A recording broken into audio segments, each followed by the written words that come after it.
Everybody, we have got something super special for you and super massive. This is one of the biggest projects that we are kicking off this year. That's right, I'm going to get back in one of my all-time favourite cars.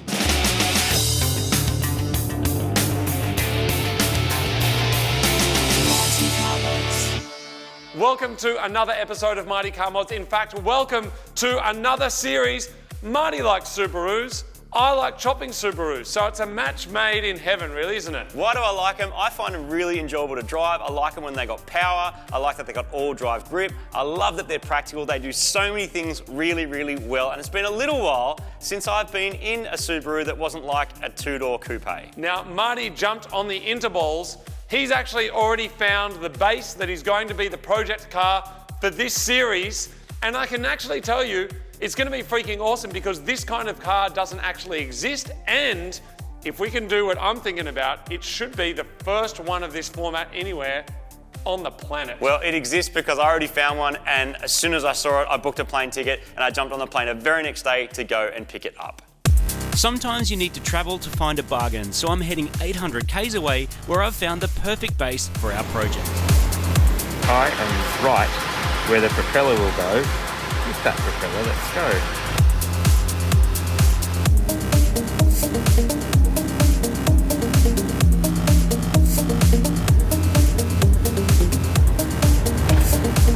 Now the old owner has agreed to come and pick me up because some people are just awesome. Maybe they're more awesome up in this part of the world, who knows?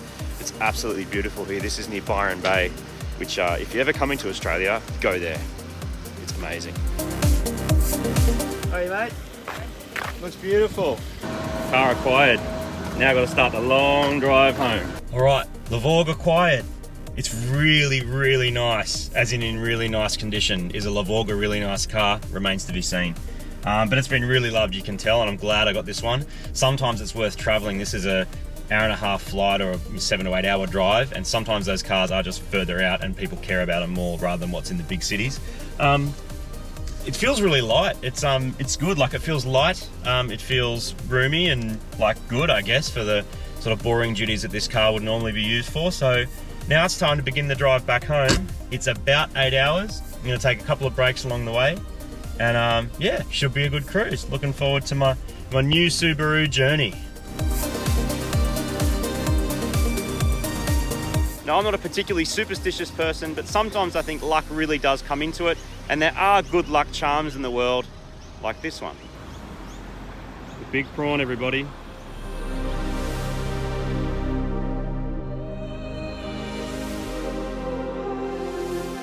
I just spent nearly 12 hours driving this thing back. It was about 800 k's, and it got here. It got back. It's a car. It's got an engine. It's fuel efficient, dude. It is this thing is so fuel efficient. I got like 7.3 litres per 100, and I only needed a tank and a half of fuel. It is so boring. Just stop talking. And it was it's just blah blah blah blah blah. It's comfortable. It is so boring. Do you know about these cars? You know what? For those playing along at home, before we go along any further, let's give you a quick little bit of an overview of what this thing is that we are playing with today. Subaru have a long history of making station wagons. From right back in the 80s when their L Series jump-started the popularity in Australia, their flat engines and capable all-wheel drive have created a bestseller, which then only gained credit as they made hit after hit with the RS Liberty Turbo, various WRX wagons, the twin-turbo Legacy GTB touring models, peaking with the 4th generation model like my Super Gramps build. The Levorg is a curious sidestep from their winning streak. Debuting in 2014, it promised a lot, but left car enthusiasts scratching their heads as to why their WRX driving friends could get a manual version, but this only had an automatic, or CVT. The looks are also a bit chromy and less tough than its related models. Even the name, which throws back to the very cars I just named, means Legacy, Revolution, Touring or something. It shares the same platform as the WRX and STI, which means there is some potential. So there it is, the Levorg, the most boring car that Subaru has made in years. And now it's sitting here in our garage. It's not a Nissan, my care level, 0. Dude, it's like a WRX. WRXs are awesome. This is like a station wagon. Station wagons are awesome. It's basically a WRX station wagon. No, it's not. It's awesome. It has all the ingredients of an awesome cake. It just needs a little bit of cherry on top. It's going to be mad. Don't worry about it. And don't knock it till you've driven it. Cool. I'll drive it then. I'll drive it, and then I'll tell you what I really think of it. Oh, it feels so cheap. Sports wagon, dude. It feels like a sports wagon. It looks, there's nothing sporty about it. Don't you feel intentional, like you could go anywhere, do anything? Look at how cheap it all is. Oh, it's not an expensive car. It's affordable and sporty and a wagon. It's not sporty. It's a sports wagon. Oh, listen to it. It's just... Look at the fuel economy. It's just boredom. Dude, just drive it. Boredom. Let's talk more drive. Boredom, boredom, boredom. All right, so my first drive of the Levorg. The sports wagon. Initial impressions. Does that feel sporty? Going around the corner. Feel sharp? And foot to the floor. No, actually floor it. That's foot to the floor. That's not flat. That is foot to the floor. Really? Wow, I thought it was faster than that. Is that really it? Yeah, well, if your foot's flat, it's an auto. It just shifts back and it goes. Try manually shifting it. There you go. So what do I do? Go like that. Yeah? Drop it back, dude. Drop it back a gear. Now I've got It's a CVT, sporty paddles, apparently. Go. Second gear, foot Flat. to the floor. No, actually flatten it. Flat to the floor. Really? I think it's, I mean, all the ingredients are there for a sports wagon, right? This is garbage. What do you mean? It's garbage, man. This good. car is like insomnia medication. It is so boring. There's no pizzazz. What do you mean? There's nothing zingy. There's nothing in it that makes you go, you know what? I'm glad to be alive right now in this car. Nothing. It's got nothing balance. at all. It's got balance. And it's so invisible, this car almost ran into us. It's got balance, it's got poise, it's got fuel economy. I mean, look at the fuel economy, man. The You fuel don't economy actually believe any of that. I A do. sports wagon, here, I'll tell you what sports wagon Subaru, means. they're famous for wagons. Martin, the wagon bit is meant to be Monday to Friday. The sport bit is so you can take it to the track and be sporty. Well, It's neither of those things. It's not sporty. Well, it's a wagon. I'm going to prove you wrong, and I'm going to take it to a track, and I will prove to you how sporty it is. Yeah, well, good. I'm not wasting any of my time. Look That's at fine, it, I'll dude. go. Look at this. Sports Yeah, go mode. sports mode. Dude, flatten it properly. That's flat to the floor. Your foot is actually flat. I don't care if you call it a slow, boring wagon. It's fine, not. It's a I agree sports with wagon. you. Dude, the it's- problem is you keep calling it a sports All the wagon. promotional material says sports There's wagon. nothing sporty about it. It's a sports wagon. There's nothing sporty about it. If I can take it to a track and do a track day, it's a sports wagon. Okay, you take it to a track and I do will. a track day. I will. I'm not coming Fine. because I would rather care. do absolutely anything else than be in this car at a track. That's embarrassing. It's You not can't even embarrassing. turn up to a track day in this. can, you're in a okay, sports wagon. mode, flappy paddle. No, flatten it. It's flat. It's not flat. It can't be. Oh, Oh, but see, look at the CVT. It's awesome. It's holding the revs. It's great, man. It's perfect. there's so much missed potential. And as someone who used to own an STI myself, it's even worse because there's no, what do you call it, Martin? There's no spices. There's nothing exciting. Where's the smoked I'm taking it to the paprika? track. I'm proving you wrong. That's it. I booked the first open track day I could find. I figured it was for beginners, but when I showed up, wall-to-wall race cars.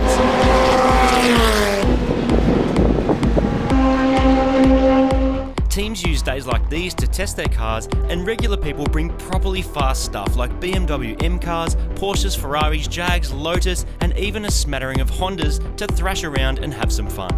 I've brought our sports wagon down to Sydney Motorsport Park, which is, in my opinion, one of the best racetracks in the country. Now, this track requires power, it requires good handling, a lot of mechanical grip, all things this car in its stock form doesn't have. But we're not going to know just how fast or just how slow this thing is until we track it, because the stopwatch doesn't lie. So let's go and see what kind of time this thing can do.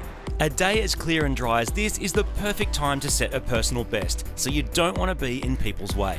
So I've checked all my fluids and tyre pressures, and the car is as ready as it's ever going to be to hit the track. It may look a little out of place, but I'm going to drive this thing as hard as I possibly can. My session has just been called. I'm about to go out in a bog stock 1.6 litre automatic Subaru Levorg sports wagon. Lucky it's a sports wagon. I'll listen to it. I'm going to warm everything up a little bit. And there's a lot of fast cars here today, so I'm a little bit nervous about this one. Make sure we're in sport mode. Like it's gonna do anything. So what I'm looking for here is a basis of comparison. I want to know what this car will do around this track stock. All it's got on it is Michelin Pilot Sport 5s, that's it. They're the tyres we'll most likely use on the car when it's finished. So that's what I'm going to use right now, just so I've got a good basis of comparison. Otherwise, this thing is stock. I have no idea if people actually track these things, but today's the day. We're against M3s, M4s, Type R Civics, Rally GR Yaris's. It's gonna be wild. Come on, Sportswagon. What can I tell you straight up? She's a little bit floaty, but I'm flat to the floor and we're doing 120. It's so quiet in here. I think actually what's gonna hold this back is brakes, and I think I am actually gonna use the paddle shift, just because it's more fun. It really does lean over in the corners. Whoa, there it goes. So a little bit more wagon than Sportswagon currently is what I would say. The acceleration isn't really there to get out of the corners. Come on. No one behind me, which is good. I don't have too much traffic. The idea here is to like pick good racing lines, pick the apexes, pick the braking point, like here, shift down, shift down. Oh yeah, this is good.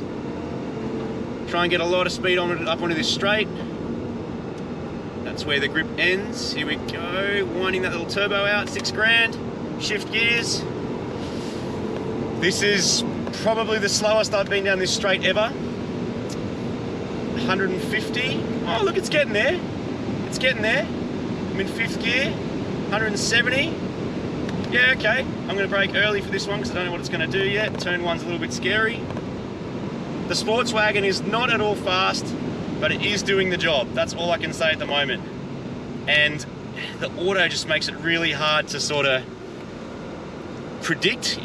Firstly, you can't hear what's going on. And secondly, you can't really feel what's going on because, I mean, it's so smooth, which I know is a selling point. People want smooth transmissions, but you can't at all hear your revs, and the CVT kind of masks it as well because it just holds the revs. And I've just got the throttle pinned basically the whole time, and it's sitting at like 5,500 RPM. And start to see cars coming in my revision mirror, so that's going to be a little bit nerve-wracking. But the Sportswagon, look, it's doing it. I don't know what that is, but it's going past me very quickly, an F-Type Jag. I'm going to be a little bit off the pace from my other Subaru Wagon, which I would consider a Sportswagon. 6 grand, shift.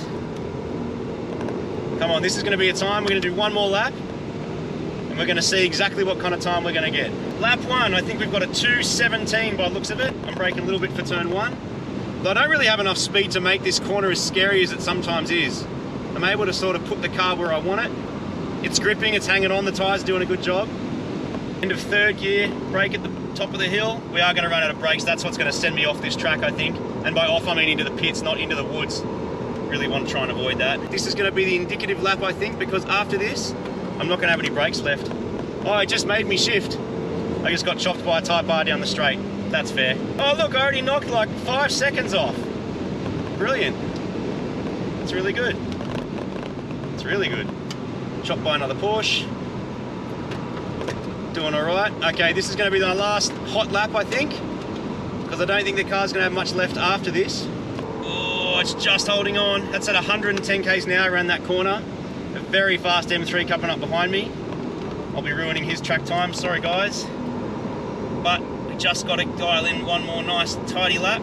Probably at our best amount of grip at the moment. Because the car's not that heavy, though, I can brake pretty hard into these corners, but the brakes are starting to not work very well. Carrying a lot of speed into the corner. I'm braking at like the 50 mark because I can brake hard. And then just sort of tuck the car into the corner. Oh, too much speed. Too much speed. That's all right. We'll make up for it. Here we go. Flat. Let's go. Let's go, let's go, let's go. Big drop in power then when it shifted. But we'll see if we're going any quicker than my last lap. 211, 212, 213. All right, it's going to be a 214. That's just what it's going to be. The car seems a bit hot and stinky, but I did get a track time, which was the purpose of today. And it looks like my best time was a 213.99. So call that a 214 flat. It's pretty good. It's only 20-something seconds off my best with Supergramps and what the Lotus could do and a few other fast cars we've had here. But look, it did it. Came to a track day. It only got in about 3 or 4 people's way, which is not that bad. And I'm very interested to see what this can do with a few mods. My track day was really uninspiring. It didn't really go, didn't really stop that well, didn't handle very well. Is it as slow as it looks? Like, is it really that bad? I got beaten by a Renault. Renault. I don't know what else to tell you. What about lap times? Slowest of the day. Last. Out of everyone in the entire thing. Where's the pizzazz, Martin? Subaru, where's the 6-speed manual? No. Where's the big motor? No. Where's the big turbo? Not here. Where's the street cred? Definitely not here. Martin, while you are wasting your time quite literally at the track, I was not wasting my time for once, Martin. I was doing something of value for both of us. Let me show you what I have been doing. Oh, man. Dude, this is awesome. How good is this? I just don't quite understand why you've brought another car that's better than that. That works. Because we're making a sports wagon. We're making the car that Subaru never made. Isn't this an STI? Isn't this like the good one? So we're making an STI sports wagon. Unlike that, this one, 2.5 litre, EJ. Why don't we just use this? Do they call them an EJ? Yeah, why don't we just use this? Because this is not a sports wagon. It's all about the sports Why are you getting wagon, out Martin. through the passenger door? Well, so that I'm near you, Martin. Why is that window smashed? Don't worry about that window. All you need to worry about is that an STI like this, these days, people, $90,000 to $100,000. But not Mr. Old Search Now, Buy Now, cheapest. $12,000. 12 grand? $12,000. Yeah, so what's wrong with it then? What's wrong with it? $90,000 less than it's worth. It looks perfect. It is perfect. It needs a window on that side, but we're not going to be using that window anyway because we're going to be using that window. It's got the wheels, it's got the interior. Yeah, wow. So basically, we're going to get everything from this car. Oh, wow. Oh, it's banana. It's fully banana, dude. Yeah, it's a start right I can see from here that the front of the car points that way. Yes. Yeah, wow, that's a big hit. It's got a little bit of damage on this side. Okay. But that's why I didn't wash this side, Martin. If you have a look over here, see, I actually gave this side half of it. a little wash and a detail. And if you look at it from here, It looks great. it looks great, doesn't it? Oh, that's exciting. But all these bits. are going in the bin. I think. Because this stuff should fit into there. Well- and Subaru could have done it, but they got lazy. We're not lazy. We're not lazy. We're going to do it. We're going to turn that Into that, but a into wagon. an STI manual 6-speed turbo wagon, Oh, yeah. Like the one they should have made and never did. basically. Oh, dude. Yeah. This is a good score. This is Yeah. a great score. It's This great. is what you had. This is exactly, yeah, I've already had one. So let me give you, if you're new players to the Subaru game, Wow. let me give you a quick little bit of info about what this mad nugget of a Subaru is all about. This is a 2018 Subaru WRX STI, and I used to own one of these. They were first available in 2015. This is a VA model which is specifically not available as a hatchback or a wagon. It's powered by an EJ257, a 2.5 litre boxer engine, the biggest and apparently the best 4-cylinder performance engine they've ever made, making 227 kilowatts at the engine. The stuff that Subaru fanboys all squeal over are the huge 6-pot brakes painted bright yellow, the 19-inch wheels as standard, and of course a proper 6-speed manual with electronically adjustable centre diff and a big rear diff that makes these drivelines one of the best that Subaru have ever made. Luckily for us, a crashed one like this can be purchased for a fraction of the price of one that doesn't look like a banana, and all of the parts might actually transfer over to Marty's slow Levorg. Before we begin the transformation of this yawn bucket, we are going to go out to the dyno and see what kind of power it makes to give us some scientific baseline so that we get an actual gauge of just how rubbish this car really is. I'm just going to stick it into S mode. Oh, is it? Oh, no, it's in I mode, now it's in S mode. Okay, yeah, go, I feel that plant roll it. on. That's flat to the floor, mate. To the 100 zone. Oh, wow. Yeah, no. Yeah, I'm asleep again. The dyno is going to give us a baseline comparison, so when we modify this thing, we'll know exactly how much more power we've made. This here is a dyno, or a dynamometer. Dynamometer. A dynamometer. It measures how much power the engine's making. It means when we finish all of our modifications, this becomes our baseline. Then we'll be able to see how much power we've made and see if it's all been worth it or not. I've got a feeling it will be. How much power is it going to make now? My guess, 116 kilowatts at the wheels. I'm going to be more optimistic and say 130. All right, let's get it going, see what happens. The car's traction control gets a bit confused being on the dyno, but with all of that turned off, we hit the accelerator and we wait.